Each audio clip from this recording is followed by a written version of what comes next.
नमस्कार मंडळी. आवाज तर तुम्ही ऐकलाच असेल. हो, तर आहे आवाज हा कुरकुरीत चकल्यांचा. तर मंडळी, आजच्या व्हिडिओमध्ये मी तुम्हाला कुरकुरीत चकल्यांसाठी चकलीची भाजणी आणि कुरकुरीत चकल्या कशा बनवायच्या ते आज दाखवणार आहे. चला तर मग मंडळी, वेळ वाया न घालवता झटपट रेसिपीला सुरुवात करूया. तर सर्वप्रथम आपण बघणार आहोत मस्त अशी खमंग चकलीची भाजणी. तर त्यासाठी इथे मी जुना तांदूळ घेतलेला आहे. शक्यतो रेशनचाच मी इथे घेतलेला आहे. तुम्हाला हवा तो घ्या, पण शक्यतो जुनाच घ्या. तर हे पहा, अशा पद्धतीचा जुना तांदूळ हवा आहे आपल्याला. तर इथे मी 2 किलोची भाजणी करणार आहे. सो मंडळी, मी तुम्हाला 1 किलोचं प्रमाण सांगेन, 2 किलोचंही सांगेन. तर इथे मी 2 किलो तांदूळ थोडे थोडे करून भाजून घेणार आहे. तांदूळ जास्त भाजायचे नाहीत, फक्त हाय फ्लेमवर 5 ते 6 मिनटं मस्त असे भाजून घ्यायचे. अगदी थोडेसे पांढरे झाले की ते काढून घ्यायचे आहेत. सतत हलवत राहायचं आहे, जेणेकरून तांदूळ एका साईडने भाजून न जाता सर्व बाजूने सर्व तांदूळ भाजले जातील. हे पहा मंडळी, हळूहळू तांदळाचा रंग चेंज होत आहे. सो मंडळी, मी इथे गॅसवर 2 कढई ठेवल्या आहेत. दोन्ही कढईमध्ये थोडे थोडे तांदूळ घालून भाजून घेणार आहे, कारण तांदूळ माझा 2 किलो आहे. तर मंडळी, तुम्ही बघू शकता तांदूळ भाजून झालेला आहे. हे पहा, मी जवळून सुद्धा दाखवते. हे असं थोडासा पांढरसर झाला की आपण तो तांदूळ भाजला म्हणून समजायचा आणि काढून घ्यायचा आहे.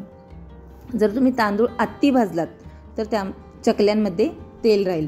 तर इथे तांदूळ काढून घेऊया. तर इथे मी 2 किलो चकलीसाठी म्हणजे 2 किलो तांदूळामध्ये 1 पाव साबुदाणे घातले आहेत. म्हणजेच 1 किलोसाठी आपल्याला अर्धा पाव साबू तांदूळ घ्यायचे आहेत. आता हे सुद्धा मस्त असे भाजून घ्यायचे आहेत. ह्याला सुद्धा 4 ते 5 मिनटं लागतात. जास्त काही वेळ लागत नाही ही भाजणी करण्यासाठी. मंडळी, खूप सोपी भाजणी आहे. कोणत्याही एक्स्ट्रा डाळी नाहीत वगैरे काही नाही. तर मंडळी, साबुदाणे सुद्धा भाजत आले आहेत. थोडेसे आकसतात, लालसर दिसतात, म्हणजे समजायचं की आपले साबुदाणे भाजले गेलेत. हे पहा मंडळी, जवळून सुद्धा तुम्ही बघू शकता त्याचा सुद्धा रंग चेंज होतो. हे पहा. तर आता साबुदाणे सुद्धा आपण काढून घेऊयात. आता पुन्हा ह्याच कढईमध्ये आपण 1 पाव पोहे घ्यायचे आहेत. जे नेहमी आपण पोहे खायला रोज नाश्त्याला वगैरे करतो तेच पोहे घ्यायचे आहेत. ते सुद्धा इथे 1 पाव घ्यायचे आहेत. 1 किलो तांदूळ असला तर अर्धा पाव घ्यायचे आहेत. तर मंडळी, हे सुद्धा 5 ते 6 मिनटं मस्त असे भाजून घ्यायचे आहेत. तर मंडळी, पोहे भाजलेले कसे ओळखायचे, तर पोहे सुद्धा आकसतात भाजल्यानंतर. सो मंडळी, मी पुढे तुम्हाला दाखवेनच, पण हे सुद्धा सतत हाय फ्लेमवर ढवळत राहायचं आणि भाजून घ्यायचे आहेत. पूर्ण प्रोसेस आपल्याला ही हाय फ्लेमवरच करायची आहे. अजिबात कुठेही गॅसची फ्लेम लो करायची नाही. मस्त असे भाजले जातात. सो मंडळी, पोहे सुद्धा भाजले गेले आहेत. हे पहा, आता तुम्हाला मी दाखवते. तुम्ही बघू शकता पोहे सुद्धा आकसलेले आहेत आणि भाजले गेले आहेत, लालसर सुद्धा झालेले आहेत. आता हे पोहे काढून घेऊया. नंतर त्याच कढईमध्ये 4 मोठे चमचे ओवा, 4 मोठे चमचे जिरे घालायचं आहे. सो मंडळी, माझ्याकडे इथे अख्खे धने नाही आहेत, म्हणून मी चकली करताना नंतर त्यामध्ये धनेची पूड घालणार आहे. सो तुमच्याकडे धने असतील तर ह्यामध्ये 4 मोठे चमचे धने सुद्धा घाला. ते पिठासोबत दळून होतील. आता हे सुद्धा गॅसची फ्लेम बंद करून मस्त असे गरम करून घ्यायचं आहे. जास्त काही भाजायची वगैरे गरज नाही. सो मंडळी, तयार झाली आहे आपली इथे भाजणी. आता मंडळी, तयार झालेल्या भाजणीसोबत इथे मी 1 पाव डाळ्या घातलेल्या आहेत. म्हणजे 2 किलो तांदूळ सोबत 1 पाव डाळ्या. 1 किलो असतील तर अर्धा पाव डाळ्या घालायच्या आहेत. आणि भाजलेले ओवा आणि जिरं सुद्धा ह्यामध्ये मिक्स करून घ्यायचं आहे. तर मंडळी, तयार आहे मस्त अशी आपली खमंग चकलीची भाजणी. आता ही भाजणी थंड झाल्यावर पूर्णपणे थंड करून घ्यायची आहे. नंतरच आपण ही भाजणी चक्कीतून किंवा गिरणीतून दळून आणायची आहे. दळून आणल्यानंतर आता आपण चकली कशी बनवायची त्याकडे वळूयात. सो मंडळी, व्हिडिओ आवडला तर चॅनलला लाईक, शेअर आणि सबस्क्राईब करा. तर इथे चकली बनवण्याकरिता मोठं पातेलं घेतलेलं आहे. सो मंडळी, मी इथे 1 किलो पिठाच्याच चकल्या करणार आहे. त्यासाठी पातेल्यामध्ये फक्त खायचा आपला जो पोहे खायचा चमचा असतो तो इथे मी 1 चमचा तेल घातलेला आहे आणि 1 लिटर पाणी घातलेलं आहे. सोबतच इथे मी रामबंधूचा चकली मसाला घेतलेला आहे. तुम्ही कोणताही घ्या, मी इथे कोणत्याही ब्रँडचं प्रमोशन वगैरे केलेलं नाही आहे. सो मंडळी, 1.5 पाकिट मी इथं मसाला घातलेला आहे. याने खूप चविष्ट अशा चकल्या होतात. सोबतच अर्धी वाटी तीळ घातलेला आहे आणि 4 मोठे चमचे मीठ घातलेलं आहे. तुम्ही तुमच्या चवीनुसार कमी जास्त करू शकता. छान असं मिक्स करायचं. नंतर याला उकळी आली की आपण ह्यामध्ये 1 चमचा ओवा घालायचा, कारण आपण ऑलरेडी ओवा पीठ भाजणीमध्ये घातलेला आहे. आता आपण पीठ कसं गरगटतो त्याप्रमाणे, म्हणजेच तांदळाचं पीठच आहे शेवटी हे, तर हे पीठ अशा रीतीने मिक्स करायचं आहे, म्हणजेच गरगटायचं आहे। थोडं थोडं पीठ घालत घालत आपण हे पीठ गरगटून घ्यायचं आहे।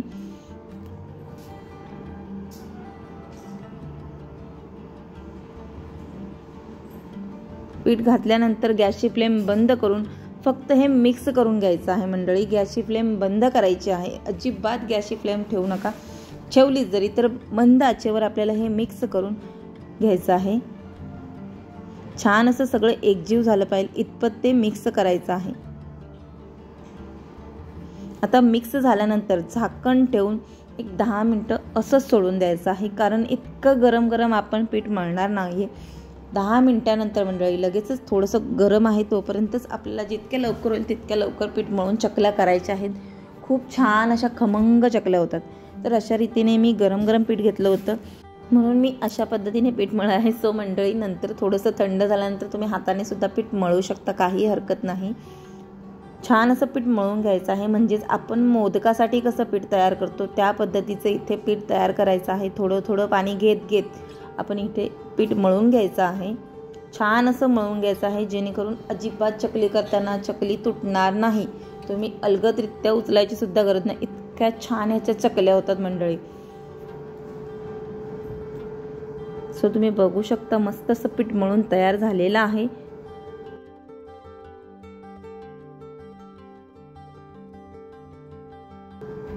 जितकं जास्त पीठ मळाल तितक्या छान अशा मस्त कुरकुरीत खमंग खुसखुशीत चकल्या होतात। आता तयार केलेलं पीठ आपण साच्यामध्ये भरून घ्यायचं आहे। सो मंडळी सर्वप्रथम आपण साच्याला तेल लावून घ्यायचं आहे, जेणेकरून हे पीठ आतमध्ये चिकटणार नाही। हे पहा अशा पद्धतीचं पीठ भरून घेऊया आणि नंतर आपण ह्याच्या चकल्या करून घ्यायच्या आहेत।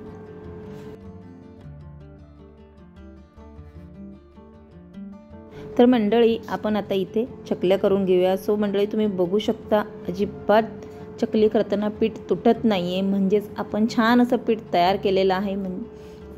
फोडणीही छान दिली आहे आणि पीठही छान असं मळलं गेलेलं आहे। हे पहा तुम्ही बघू शकता मस्त अशा काटेरी चकल्या तयार झालेल्या आहेत। मी अजून एक सुद्धा तुम्हाला करून दाखवते। हे पहा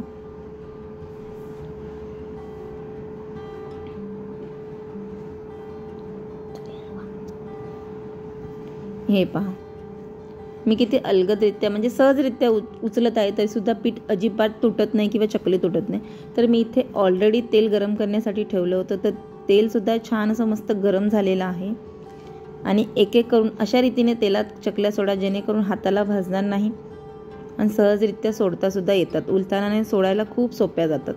तर इथे मी 5 ते 6 चकल्या सोडून घेणार आहे आणि आलटी पलटी करत करत आपल्याला मस्त अशा कुरकुरीत होईपर्यंत तळून घ्यायच्या आहेत। सो मंडळी ह्या चकल्या वरून लगेच कडक होतात, म्हणून थोडा वेळ जास्त तळायच्या। ह्याच्या पूर्ण वरून ज्या बुडबुड्या आहेत त्या गेल्या पाहिजेत। त्या बुडबुड्या गेल्यात की समजायचं आपली चकली भाजून तयार आहे। सो मंडळी चकली भाजून तयार झाली आहे। हे पहा मस्त अशा कुरकुरीत खमंग झालेल्या आहेत, रंग सुद्धा किती सुंदर असा आलेला आहे आणि खायला सुद्धा तितक्याच टेस्टी आहेत। किती कुरकुरीत आहेत ते तुम्ही व्हिडिओच्या सुरुवातीलाच पाहिलं आहे की किती छान अशा कुरकुरीत झालेल्या आहेत। तर मंडळी तयार आहेत मस्त अशा खमंग कुरकुरीत भाजणीच्या चकल्या।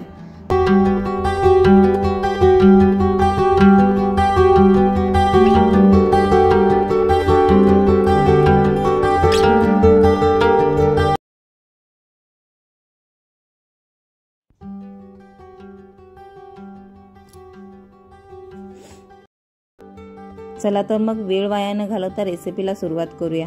एक मिक्सरचं भांडं घेतलं आहे, त्यामध्ये 1 वाटी डाळ्या म्हणजे भाजलेली चण्याची डाळ असते ती बारीक वाटून घ्यायची आहे, पूर्णपणे पिठासारखी करायची आहे। तसेच मी एका परातीत 4 वाट्या तांदळाचं पीठ, ज्या वाटीने तुम्ही डाळ्या मोजल्या होत्या त्याच वाटीने 4 ते 5 वाट्या तांदळाचं पीठ तुम्ही एक्स्ट्रा घेऊ शकता। इथे मी वाटून घेतलेली डाळ सुद्धा चाळून घेत आहे, जेणेकरून त्याचे कण्या त्याच्यामध्ये येणार नाहीत। हे बघा त्याच्या कण्या निघाल्या आहेत। आता हे दोन्ही छानपैकी मिक्स करून घ्यायचं आहे। मिक्स झाल्यावर इथे मी 1 चमचा जिरे घेतले आहे, आणि 1 मोठा चमचा ओवा घातलाय। ओवा जरा जास्त घालायचा आहे जेणेकरून चकली खूप चविष्ट लागते। आणि 4 चमचे तीळ घातलेले आहेत। हे तीळ जरा भाजलेले आहेत म्हणून ते छान दिसतात भाजल्यानंतर। आणि 1 चमचा लाल तिखट, लहान मुलं खात असल्याने तिखट जरा कमी घातलेलं आहे, तुम्ही जास्त घालू शकता। पाव चमचा हळद आणि चवीनुसार मीठ। सर्व एकजीव करून घ्यायचं आहे। सर्व पीठ मिक्स झाल्यावर यामध्ये मी तेलाचे मोहन घालणार आहे। इथे मी मोठे 4 चमचे म्हणजे 4 TBSP तेल घातलेलं आहे अंदाजे, तुम्ही घालू शकता। तेल जास्तही घालायचं नाही, तेल जास्त घातल्याने चकली तेलात फिसकटते आणि तेलही जास्त सोसते, त्यामुळे जास्त तेल घालायचं नाही। 4 मोठे चमचे तेल याला भरपूर होतं। तेलाने पीठ चोळून घेतल्यानंतर इथे मी उकळलेलं गरम पाणी घेतलेलं आहे। पाणी कोमट घ्यायचं नाही, पाणी उकळलेलंच घ्यायचं आहे आणि ते हळूहळू पाणी घालत घालत मिक्स करून घ्यायचं आहे। पाणी एकदम घालायचं नाही, नाहीतर पीठ पातळ होईल। हे अशा पद्धतीने लागेल तसं गरम पाणी घालत घालत पीठ मिक्स करून घ्यायचं आहे।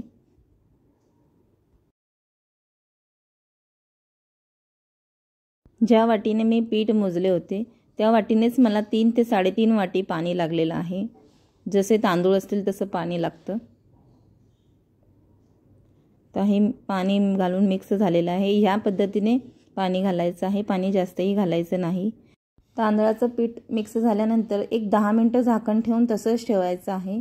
10 मिनिटानंतर झाकण काढून पुन्हा एकदा ते मिक्स करून घ्यायचं आहे।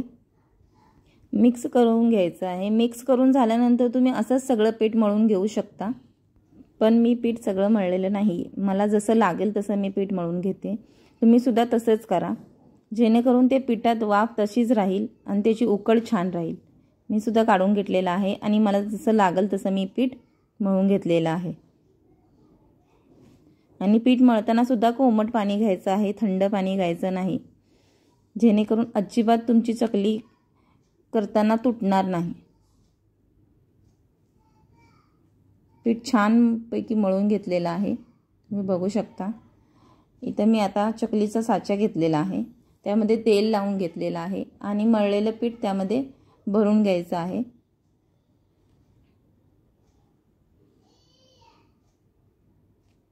चला आता चकली करून घेऊया।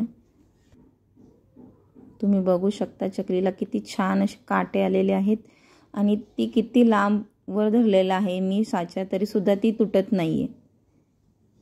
ह्यासाठी उकळलेले पाणी यूज करायचे आहे, जेणेकरून चकली अधूनमधून तुटत नाही।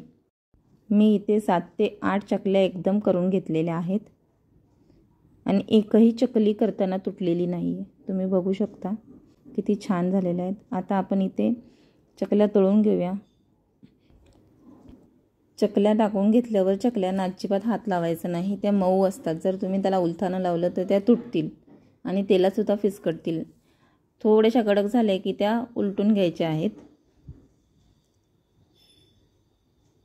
तुम्ही बघू शकता एकही चकली तेलात फिसकटलेली नाहीये किंवा तुटलेली सुद्धा नाहीये, छान अशा कुरकुरीत झालेल्या आहे।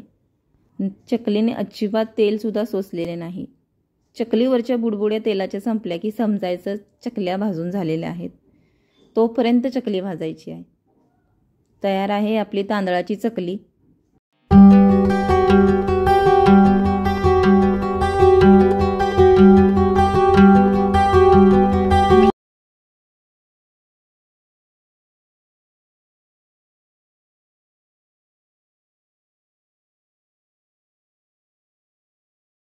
झटपट रेसिपीला सुरुवात करूया।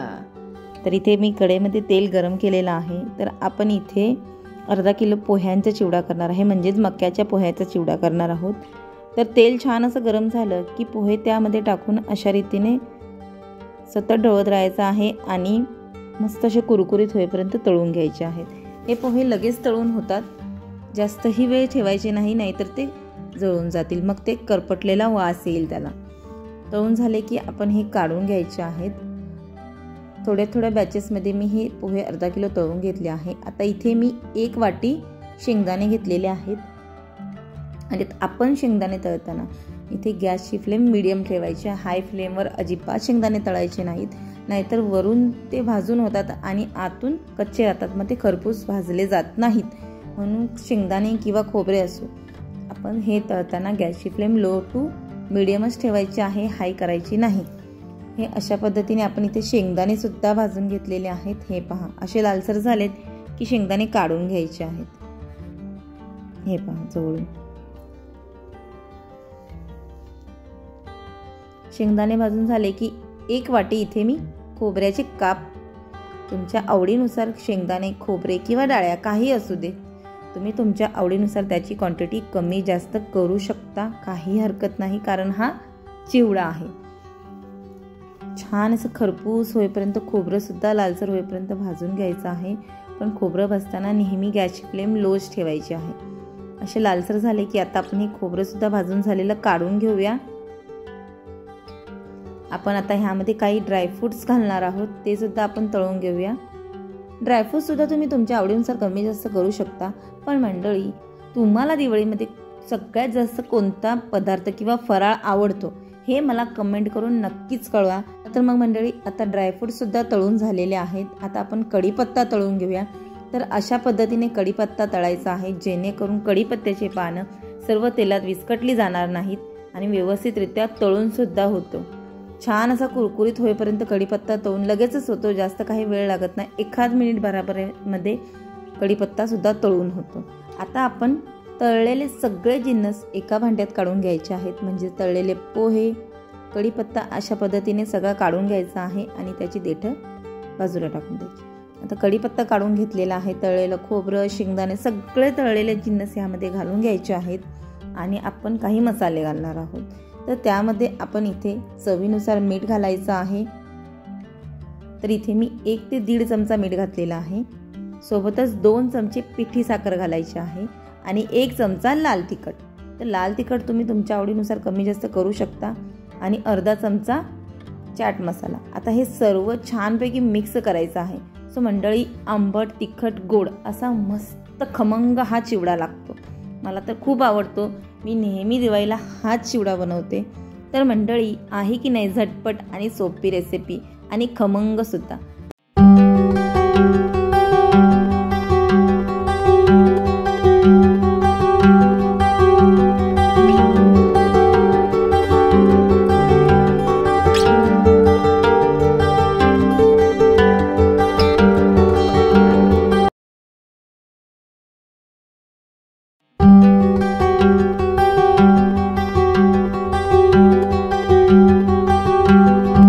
चला तर मग मंडळी, वेळ वाया न घालवता झटपट रेसिपीला सुरुवात करूया. तर इथे मी 1 किलो राशनचा तांदूळ घेतला आहे. तो 3 दिवसासाठी भिजत ठेवायचा आहे. 3 दिवस डेली त्याचं पाणी चेंज करायचं. 3 दिवसानंतर ह्यातील आपण सर्व पाणी काढून घ्यायचं आहे पूर्णपणे. अजिबात त्यामध्ये पाणी राहिलं नाही पाहिजे. अशा चाळणीत काढून घ्यायचं आहे. पूर्ण पाणी निथळू द्यायचं आहे. निथळल्यानंतर आपण हा तांदूळ घरातच पंख्याखाली सुकत ठेवायचा आहे. किमान 3 तास तरी हा पंख्याखाली सुकला पाहिजे. जास्त कडकही सुकवायचा नाही, अगदी वरून कोरडा आणि आतून ओला अशा पद्धतीचा. 3 तासानंतर मी हे बांधून ठेवले होते. हे पहा मंडळी, आता 3 तासानंतर मी दाखवते कशा रीतीने भिजला पाहिजे. हे पहा, अशा रीतीने हाताने सुद्धा त्याचं पीठ होते. हे पहा, 3 दिवसात मस्त असा तांदूळ भिजून तयार होतो. आता आपण याचं पीठ करण्यासाठी घेऊया. पीठ करण्यासाठी इथे एक मिक्सरचं भांडं घेतलेलं आहे. त्यामध्ये थोडे थोडे तांदूळ घेऊन आपण ते मिक्सरमध्ये वाटून घ्यायचे आहे. आणि मैद्याची जी चाळण असते पूर्णपणे बारीक असते, त्याने ते चाळायचं आहे, कारण ह्याला जाडसर रवाळ असं नको असतं, म्हणून मैद्याच्या चाळणीनेच चाळायचं आहे. हे पहा मंडळी, अशा पद्धतीचं असते. तुम्ही बघू शकता पीठ सुद्धा ओलसर दिसत आहे, पण असंच पीठ याला लागतं. थोडं थोडं घेऊन छानपैकी चाळून घ्यायचं आहे. मी तुम्हाला पीठ सुद्धा दाखवते चाळल्यानंतर किती बारीक आहे ते. खूप मस्त अप्रतिम ह्याचं पीठ दिसतं. आहा, छान असं पीठ चाळून घ्यायचं आहे. मैद्याची चाळण घ्या, मोठी चाळण घेऊ नका. रवाळ केले तर अनारसे चांगले होणार नाहीत. आता ह्यातील जी कणी राहते ती शेवटी आपण एकदम एकत्र करून वाटायची आहे. तर मंडळी, आता इथे आपले 1 किलो पीठ वाटून सगळं तयार झालेलं आहे. आता आपण ह्याच्यामध्ये गुळ मिक्स करायचा आहे. त्या अगोदर आपली जी राहिलेली कणी होती ती आपण मिक्सरमध्ये बारीक वाटून घ्यायची आहे। जेवढी वाटता येईल तेवढी वाटा, बाकीची उरलेली आपण कणी टाकून देऊ शकतो। तर आता इथे 1 वाटी पीठ घेतलेलं आहे, त्यामध्ये थोडासा असा गुळ मिक्स करायचा आहे। तर इथे 1 किलो तांदळासाठी मी 1/2 किलो गुळ घेतलेला आहे। तुम्ही तुमच्या आवडीनुसार कमी जास्त करू शकता, पण जास्त गुळ घातल्याने खूप गोड होतात। आणि मिक्सरवर चर्न करत करत म्हणजे मिक्सर चालू बंद करत करत आपण ह्याचं पीठ तयार करायचं आहे। अशा पद्धतीचं तुम्ही बघू शकता। पीठ ठेवण्याकरिता आपल्याला स्टीलचा किंवा प्लास्टिकचा डबा यूज करायचा आहे, ॲल्युमिनियमचा डबा यूज करायचा नाही। छान असं पीठ सर्वात शेवटी 5 ते 6 मिनिटं आपण छान असं मिक्स करून घ्यायचं आहे, जेणेकरून गुळ आणि पीठ एकत्र होईल।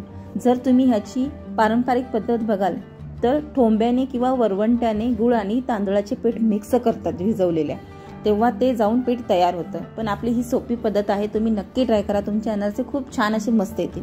आणि हो मंडळी, आता झाकण ठेवून हे पीठ 5 ते 6 दिवस आंबण्याकरिता ठेवायचं आहे, जेणेकरून पीठ आंबेल आणि त्याचे अनारसे सुद्धा खूप छान असे येतील।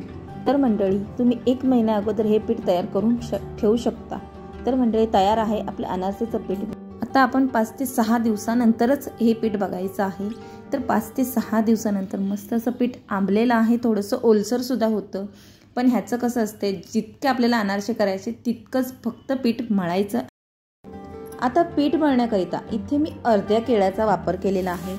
किमान मी 2 वाटी अनारसेचं पीठ घेतलेलं आहे। केळ जास्त घालायचं नाही, नाहीतर पीठ पातळ होईल। तर आपण अर्ध्या केळ्यामध्ये 2 ते 3 वाट्याचं पीठ मळून घेणार आहे। पीठ असं जास्त घट्टसर मळून घ्यायचं आहे आपल्याला, त्या फक्त केळ्यामध्येच।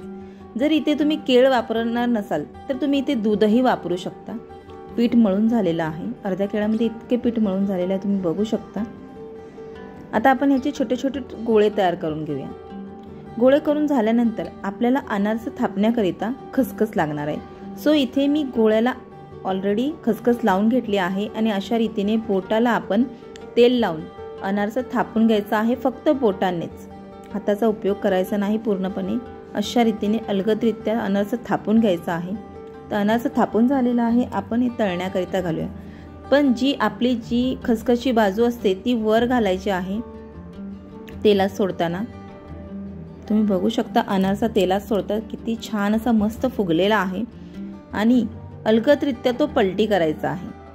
तुम्ही बघू शकता आता दुसरी बाजू पलटी केल्यावर मस्त असा टम्म फुगलेला आहे अनारसा, मस्तच। म्हणजेच आपली रेसिपी ही परफेक्ट आहे। अलटी पलटी करत करत मंद आचेवर आपल्याला अनारसे तळायचे आहेत। गॅसची फ्लेम हाय करायची नाही, जास्त मंदही नाही ठेवायची, थोडीशी हाय ठेवायची आहे। तर मंडळी, तुम्ही बघू शकता मस्त असं अनारसा तळून झालेला आहे। मी तुम्हाला अजून एक तळून दाखवते त्याच पद्धतीचा। तुम्ही दुसरा सुद्धा बघू शकता, खूप असा मस्त टम्म फुगलेला आहे आणि त्याला जाळी सुद्धा खूप अप्रतिम आलेली आहे आणि खुसखुशीत देखील झालेले आहेत। तर आपण जर अनारसे तळून झाल्यानंतर आपण ते एका चाळणीत किंवा उकडीची चाळण वगैरे काही असेल त्यामध्ये काढून घ्यायचे आहे, कारण अनारसेमध्ये तेल राहतं। तर ते तेल गळण्याकरिता आपण ते चाळणीमध्ये ठेवायचे आहेत पूर्णपणे थंड होईपर्यंत। थंड झाल्यानंतरच तुम्ही ते डब्यामध्ये भरून ठेवायचे आहेत। तर मंडळी, तयार आहेत आपले मस्त असे जाळीदार खुशखुशीत अनारसे। तर मंडळी, तुम्ही हे पहा, मी अशा पद्धतीने पूर्णाच्या चाळणीत उभे करून ठेवायचे आहेत, जेणेकरून त्याचं पूर्ण तेल गळलं जाईल। पूर्ण खाली खाली पातेलं ठेवायचं आहे।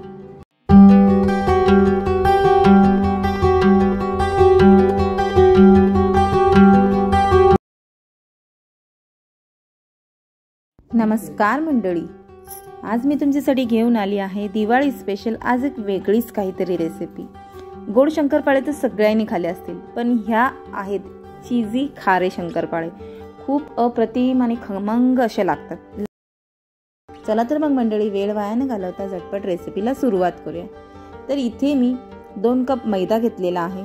वजनी प्रमाण घ्याल तर 400 ग्राम तरी असेल। चवीनुसार मीठ घातलेला आहे आणि 1 चमचा बटर आणि 1 मोठा चमचा भरून तूप घातलेला आहे। सोबतच ह्यामध्ये मी 3 चीज क्यूब्सचे घेतले, जे नॉर्मली आपल्याला मिळतात छोटे, ते घेतले आहेत। ते किसून घालायचे आहे। चीज तुम्ही जितके जास्त घालाल हे तितके जास्त चीजी लागतील, खूप मस्त असे अप्रतिम लागतात। आता बटर, चीज आणि तूप हे मैद्यामध्ये छानपैकी मिक्स करून घ्यायचं आहे।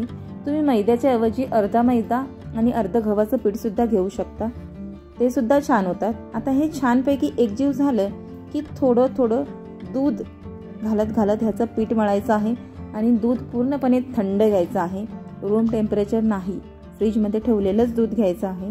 त्याने थोडं थोडं करून दूध घालत घालत नॉर्मली आपण पीठ मळतो त्या पद्धतीचं पीठ मळून घ्यायचं आहे.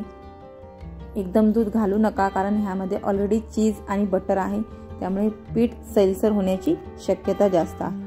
हे अशा पद्धतीचं पीठ मळून तयार झालं पाहिजे. हे पहा, थोडंसं दाटसर कठीणच मळायचं आहे पीठ, जेणेकरून आपण त्याला रेस्टवर ठेवणार आहोत, नंतर ते थोडंसं सैलसर होतंच. पीठ मळून झालेलं आहे. आता आपण ह्यावर झाकण ठेवून म्हणजेच रुमाल ठेवून 15 ते 20 मिनिटं बाजूला ठेवायचं आहे. 15 ते 20 मिनिटानंतर मंडळी तुम्ही बघू शकता मस्त असं मऊसूत पीठ झालेलं आहे. पुन्हा एकदा तिंबून घेऊया. आता आपण ह्याचे छोटे छोटे गोळे तयार करून घेऊयात, जेणेकरून आपल्याला त्याची पारी लाटता येईल. तर तुम्ही तुमच्या आवडीनुसार हवे त्या आकाराचे गोळे काढून घ्यायचे आहेत आणि त्याची पारी लाटण्याकरिता घ्यायची आहे. अशा पद्धतीचे ते मी ह्या आकाराचा गोळा तयार करून घेतलेला आहे. आता वरून कोरडा मैदा घालून घेऊया आणि याची पारी लाटून घ्यायची आहे.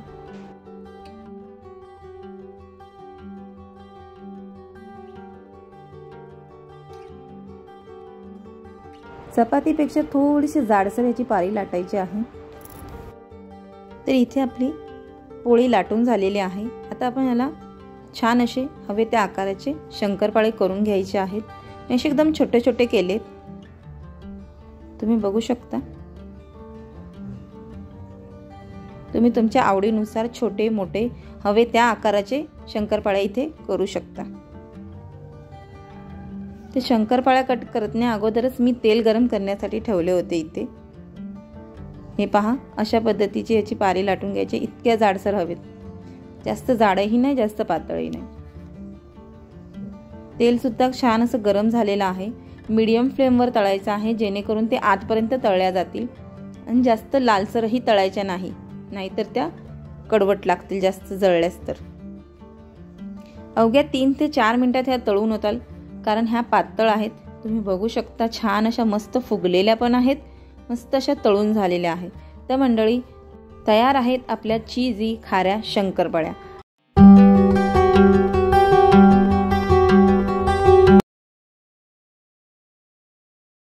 नमस्कार मंडळी, आज मी दिवाळी स्पेशलमध्ये घेऊन आले आहे मस्त अशा खुसखुशीत अगदी तोंडात विरघळतील अशा गोड शंकरपाळ्या. चला तर मग मंडळी वेळ वाया न घालवता झटपट रेसिपीला सुरुवात करूया. तर मंडळी इथे रेसिपीसाठी मी 200 ग्राम डालडा घेतलेला आहे. डालड्याने खूप छान अशा मस्त खुसखुशीत शंकरपाळ्या होतात. सोबतच 350 ग्राम साखर घेतलेली आहे. तुम्ही 350 ते 400 ग्राम घेऊ शकता. आता आपण त्यामध्ये 350 ते 400 ml पाणी घालायचं आहे. आता इथे मी 1 किलो मैदा मस्त असा चाळून घेतलेला आहे.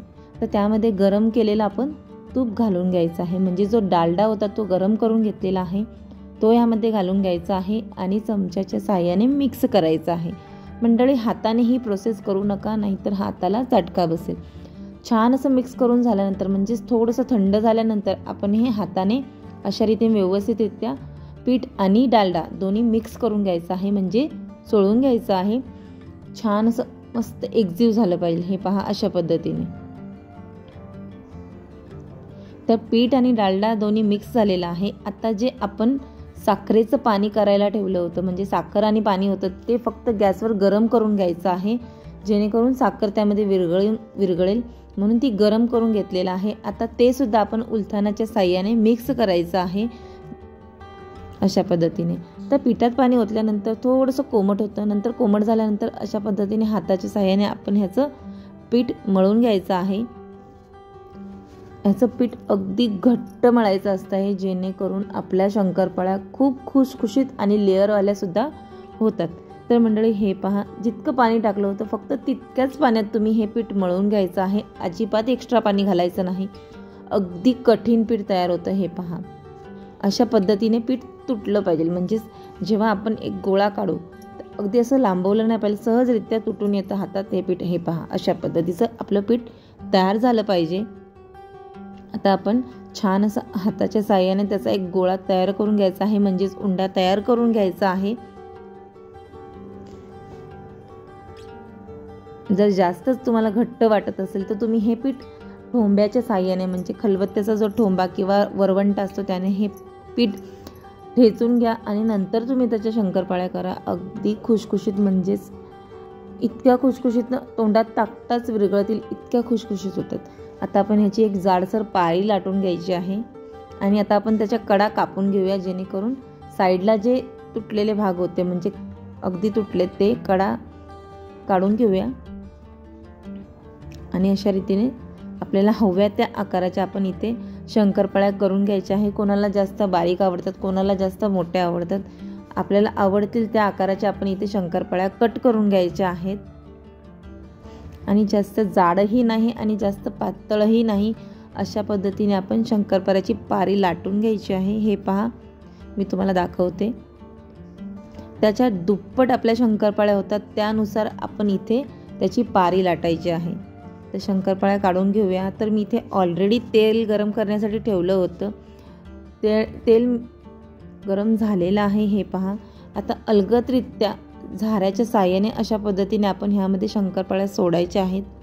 आणि अजिबात लगेच एखाद मिनिटभर आपण ह्या शंकरपाळ्यांना अजिबात उलथानं किंवा झाऱ्या लावायचा नाही, तशाच आपल्या मनाने मोकळ्या होऊ द्यायच्या आहेत. नंतर आपण हलगदरित्या त्यांना हलवून घ्यायचं आहे. हे पहा. तर मंडळी, ही रेसिपी तुम्ही एकदा नक्की ट्राय करा, तुम्हाला नक्कीच आवडतील. इतक्या खुशखुशीत ह्याने शंकरपाळ्या होतात. तर तुम्ही एकदा ह्या पद्धतीने शंकरपाळ्या नक्की बनवून बघा. आणि जर तुमच्या शंकरपाळ्या छान अशा खुशखुशीत झाल्या तर मला कमेंट करून नक्की कळवा. तर अलटी पलटी करत करत अगदी लालसर होईपर्यंत आपल्याला हे शंकरपाळ्या भाजून घ्यायच्या आहेत. सतत ढवळत राहायचं आहे, जेणेकरून सर्व बाजूने शंकरपाळी भाजली जाईल आणि जळणार सुद्धा नाहीत. तर मंडळी, आपल्या शंकरपाळ्या भाजून झालेल्या आहेत. मस्त अशा सुरेख रंग आलेला आहे. तर मंडळी, तुम्ही बघू शकता भरपूर अशा लेअर्ससुद्धा दिसत आहेत तुम्हाला शंकरपाळ्यामध्ये आणि त्या फुगून डबल झालेल्या आहेत. हे पहा मंडळी, तुम्हाला दिसतच असतील लेअर्स. तर मंडळी, तयार आहेत आपल्या मस्त अशा खुशखुशीत तोंडात विरघळतील अशा शंकरपाळ्या. हे पहा, मी तुम्हाला तोडून सुद्धा दाखवते. मस्त अशा खुशखुशीत झालेल्या आहे, अगदी खारीसारख्या. लेअर्स तुम्ही बघू शकता. हे पहा. तर मंडळी, तुम्हाला लाडू पाहून वाटतच असेल की हे बेसनाचे लाडू आहेत. तर मंडळी, तुम्ही चुकीचा विचार करतात. तर मंडळी, हे बेसनाचे लाडू नाही आहेत, हे आहेत मूग डाळीचे लाडू. खूप सोपी आणि झटपट रेसिपी आहे. चला तर मग मंडळी, वेळ वाया न घालवता झटपट या रेसिपीला सुरुवात करूया. तर इथे मी 1.5 किलो डाळ घेतलेली आहे. ती आपण स्वच्छ ओल्या कपड्याने पुसून घ्यायची आहे, धुवायची नाही. पुसून आपण नंतर इथे अर्धी डाळ भाजून घेणार आहोत मध्यम आचेवर. नो हाय फ्लेम, ना एकदम कमी, मस्त असं मध्यम आचेवर भाजून घ्यायचे आहे, अगदी लालसर होईपर्यंत. पण मंडळी, जोपर्यंत डाळ भाजून होत नाही तोपर्यंत आपल्याला हिला सतत हलवत राहायचे आहे किंवा ढवळत राहायचं आहे, जेणेकरून डाळ एकाच बाजूने भाजली जाणार नाही, सर्व बाजूने व्यवस्थितरित्या सर्व डाळ भाजली गेली पाहिजे. तर मंडळी, तुम्ही बघू शकता डाळीचा रंग हळूहळू चेंज होत आहे. अजून थोडीशी लालसर डाळ झाली की आपण ही डाळ काढून घ्यायची आहे. अवघे 15 ते 20 मिनिटं हे डाळ भाजण्यासाठी लागतात. डाळ भाजून पूर्णपणे थंड करून घ्यायची आहे. थंड झाल्यानंतर मिक्सर जारमध्ये काढून आपण ही डाळ बारीक रवा असतो ना त्यानुसार वाटून घ्यायची आहे. पूर्णपणे त्याचं पीठही नाही करायचं. जर तुम्ही त्याचं पीठ केलं तर ह्या डाळीचे लाडूसुद्धा दाताला चिकटतात किंवा टाळ्याला चिकटतात. सो मंडळी, बारीक रवा असतो त्यानुसार ही डाळ आपण वाटून घ्यायची आहे. बारीक रवा म्हणजेच एकदम 0 साईजचा रवा असतो तो. हे पहा मंडळी, तुम्ही बघू शकता. आता थोडी थोडी करून आपण इथं पूर्णपणे डाळ वाटून घेतलेली आहे. हे पहा, मी अजूनसुद्धा पुन्हा एकदा तुम्हाला डाळ वाटलेली दाखवते. तुम्हाला अशी तर दिसणारच नाही, पण मी नक्की सांगते की बारीक सुजी असते जी आपण दिवाळीत वगैरे आणतो, त्या सुजीचं नुसार ही डाळ आपण वाटून घ्यायची आहे. सर्व डाळ वाटून झाल्यानंतर आपण आता ह्यामध्ये पुन्हा अर्धी डाळच वाटलेली घेतलेली आहे. कढई छोटी आहे म्हणून मी अर्ध मिश्रण भाजत आहे. आता पुन्हा आपण हे डाळ वाटलेली भाजून घ्यायची आहे. पुन्हा एक 7 ते 8 मिनिटं आपल्याला ही डाळ भाजायची आहे. पुन्हा हे मीडियम फ्लेमवरच भाजायचं आहे. जितकं तुम्ही याला व्यवस्थितरित्या भाजाल तितके अप्रतिम लागतात हे लाडू. अगदी बेसनाच्या लाडूपेक्षा सुद्धा अप्रतिम लागतात. सो मंडळी, मी ज्यांच्याकडून लाडू शिकत आहेत ते आहेत म्हणजे आईच आहेत, मी त्यांना आई म्हणते, त्यांच्याकडून मी हे लाडू शिकत आहेत. तर सो मंडळी तुम्ही बघू शकता त्यासुद्धा माझी हेल्प करत आहेत. सतत ढवत राहायचं आहे. पीठ भाजून झालं, खमंग असं पीठ भाजल्यानंतर वास सुटतो. आपण ह्यामध्ये तूप घालून घ्यायचं आहे. सो मंडळी, इथे ना कोणत्याही तुपाचा अंदाज आहे ना साखरेचा, लागेल तसं आपण ह्यामध्ये तूप घालायचं आहे. सो इथे साजूक तूप घरचं घातलेलं आहे, तर इथे तुपाचं प्रमाण थोडंसं जास्त झालेलं आहे माझ्याकडून. तर आता हे छानपैकी तूप मिक्स करून घ्यायचं आहे. तूप फक्त मिक्स झालं 1 ते 2 मिनटं पुन्हा भाजायचं आहे आणि आपण हे मिश्रण काढून घ्यायचं आहे. कारण आपण बिन तूप घालता म्हणजे तूप न घालता आपण हे मिश्रण भाजून घ्यायचं आहे, म्हणजे त्यामध्ये गुठळ्या तयार होत नाहीत.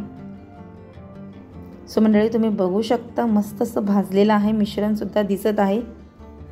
हे पहा, तूप थोडंसं जास्त झालं आहे. सो मंडळी, मी दुसरी बॅच जेव्हा भाजेन तेव्हा त्यामध्ये तूप थोडंसं कमी घालणार आहे. सो हे भाजून झालेलं आहे. आता हे मी काढून घेते एका पातेल्यात मोठ्या. मिश्रण काढून घेतल्यानंतर तुम्ही बघू शकता गॅसची फ्लेम अगदी लो होती तूप घातल्यानंतर.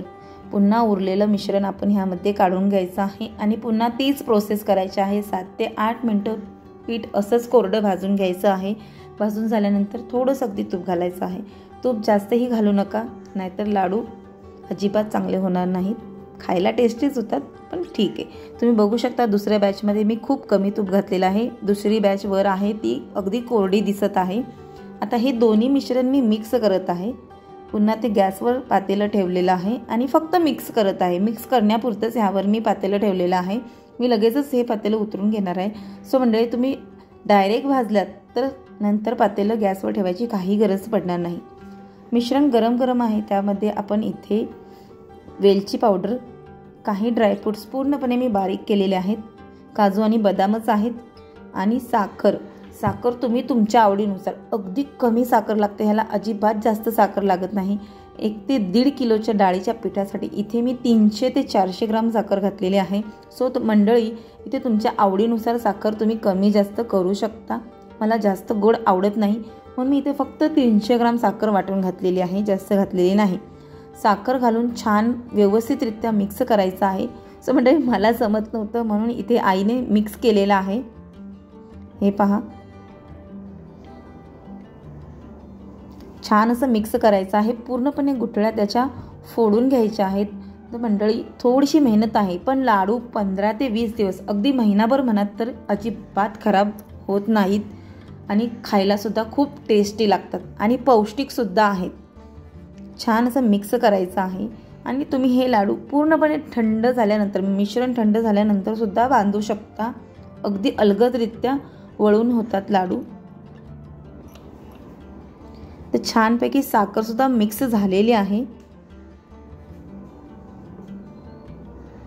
हे पहा, ती गुठळ्या पूर्णपणे फोडून घ्यायच्या आहेत, अजिबात गुठळ्या ठेवायच्या नाहीत.